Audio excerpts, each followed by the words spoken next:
حضرت عائشہ صدیقہ رضی اللہ تعالیٰ عنہ فرماتی ہیں کبھی رسول کریم صلی اللہ تعالیٰ علیہ وسلم بستر سے اٹھ کر چلے جاتے اور جب ابر چھاتا بجلیاں کڑکتی تو حضور کھلے آسمان کے نیچے استغفار کرنے لگ جاتے تھے اللہ کریم کی بارگاہ میں۔ آپ سے پوچھا جاتا آپ بجلیوں کے کڑکنے سے یا ابر سے اس طرح کیوں بے قرار ہوتے ہیں؟ حضور پاک صلی اللہ تعالیٰ علیہ وسلم نے ارشاد فرمایا مجھے اندیشہ ہوتا ہے کہیں یہ بجلیاں یا یہ ابر میری امت پر عذاب نہ بن جائیں۔ پچھلی امتوں پر عذاب آنے سے پہلے اسی طرح کے حالات ہوتے تھے، تو میں استغفار کرتا ہوں کہ اللہ تبارک و تعالیٰ میری امت کو عذاب سے بچائے۔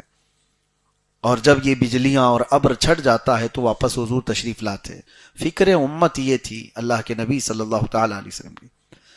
اس آیت کی تفسیر بڑی طویل ہے، اور رسول کریم صلی اللہ تعالیٰ علیہ وسلم کے متعلق یہ فرمایا کہ وہ نہایت ہی نرم دل اور شفقت کرنے والے ہیں۔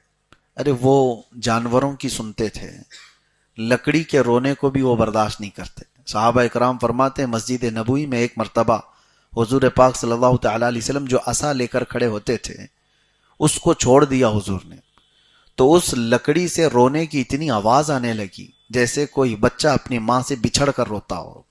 صحابہ نے پوری مسجد میں آواز سنی، نبی پاک صلی اللہ تعالیٰ علیہ وسلم ممبر سے اتر کر کے آئے اور پھر اس لکڑی کو اٹھایا اور پھر اس سے نہ جانے کیا چیزیں سنی، پھر اس کو واپس حضور پاک صلی اللہ تعالیٰ علیہ وسلم نے اپنی جگہ پر رکھا تو خاموش ہوا۔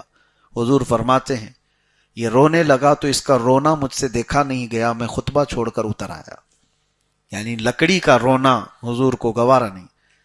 اور پھر اللہ کے نبی صلی اللہ تعالیٰ علیہ وسلم فرماتے میں نے اس سے کہا کیا تو اس بات کو پسند کرتا ہے کہ میں تجھے واپس اسی شاخ میں جوڑ دوں جس شاخ سے تجھے نکالا گیا، یا اسی درخت میں، اور تو پھلدار درخت بن جائے اور ہمیشہ ہرا بھرا رہے، لوگ تیرے پھل سے نفع اٹھائیں۔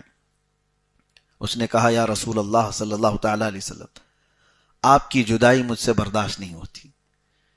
تو اللہ کے نبی صلی اللہ تعالیٰ علیہ وسلم نے فرمایا یعنی لکڑی اپنی اصل میں جانے کو تیار نہیں، جہاں سے وہ نکلا ہے، جس جگہ سے وہ حصہ نکلا ہے۔ حضور پاک صلی اللہ علیہ وسلم فرماتے ہیں کیا تو اس بات کو پسند کرتا ہے کہ تجھے قیامت کے دن میں اپنے ہاتھ میں رکھوں اور جنت ساتھ میں لے جاؤں؟ وہ خوش ہو گیا، لکڑی کا حصہ وہ تنا اور اس کا رونا بند ہو گیا۔ تو حضور پاک صلی اللہ تعالیٰ علیہ وسلم نے حکم فرمایا میرے ممبر کے قریب ہی سے دفن کر دیا جائے۔ آج تک وہ لکڑی کا تنا حضور کی مسجد نبوی میں دفن ہے، جہاں پر استوانہ حنانہ ایک پلر بنا ہوا ہے۔ آپ ریاض الجنہ کے اندر جائیں گے تو ایک پلر کا نام ہے استوانہ حنانہ، وہ اسی لکڑی کے تنے کے اوپر پلر بنایا گیا ہے جہاں وہ نشانی ہمیشہ کے لیے دفن ہوئی۔ اور حضور پاک صلی اللہ علیہ وسلم نے جب وعدہ فرمایا ہے تو وہ لکڑی کا تنا حضور کے ساتھ جنت میں بھی جائے گا۔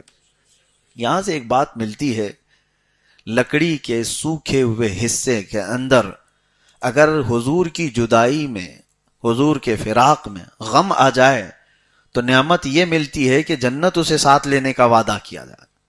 کیا امتی اگر حضور کی جدائی میں روئے تو وہ ناز و نعم کے ساتھ احسان نہیں فرمائیں گے؟ لیکن امتی کا حال یہ ہے کہ یہ لکڑیوں سے زیادہ سوکھ گیا ہے، لکڑیوں سے زیادہ ان کی سوکھا پن ہے۔ محبت مصطفیٰ صلی اللہ علیہ وسلم میں تڑپنا ہم نے کہاں سیکھا ہے؟ میرے عزیزو، ایک دو نہیں کئی روایات آپ کو میں بتاؤں۔ ہرن کے رونے کو حضور برداشت نہیں کر پائے، ایک عرب نے اس کا شکار کر لیا تھا، ہرن رو رہی تھی اور حضور اس کے قریب گئے، پوچھا تو ہرن نے اتنا ہی کہا میرے دو چھوٹے بچے رہ گئے ہیں، بھوکے ہیں، میں انہیں دودھ پلا کر واپس آ جاؤں گی، مجھے اس سے آزاد کرا دے۔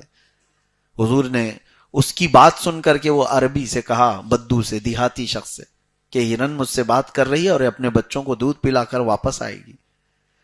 اس نے کہا کیا کوئی جانور اس طرح سے نکلا ہوا بھاگ کر واپس آ سکتا ہے؟ حضور نے فرمایا مجھ سے وعدہ کیا ہوا جانور دھوکہ نہیں دے گا۔ ہرن کو اس نے چھوڑا، حضور کو پکڑا اور ہرن تھوڑی دیر کے بعد وہ اپنے بچوں سمیت واپس لوٹ آئی۔ اللہ کے نبی صلی اللہ تعالیٰ علیہ وسلم کا یہ معجزہ دیکھ کر کے وہ بدو ایمان بھی لیا۔ لیکن یہاں کہنا یہ ہے کہ ایک جانور اگر اپنے بچوں کی جدائی کے غم میں روئے تو رسول اللہ کو وہ بھی گوارا نہیں. اور بعض روایات یہ بتاتی ہیں کہ امتیوں میں سے کسی کے تلووں میں کانٹا چبھ جائے تو حضور اس کے بھی درد کا احساس کرتے ہیں. اللہ کے نبی صلی اللہ تعالی علیہ وسلم, یہی تو آیت ہے, عزیز علیہ ما عنتم. اللہ فرما رہا ہے تمہارا تکلیف میں پڑنا ان کو گوارا نہیں ہے.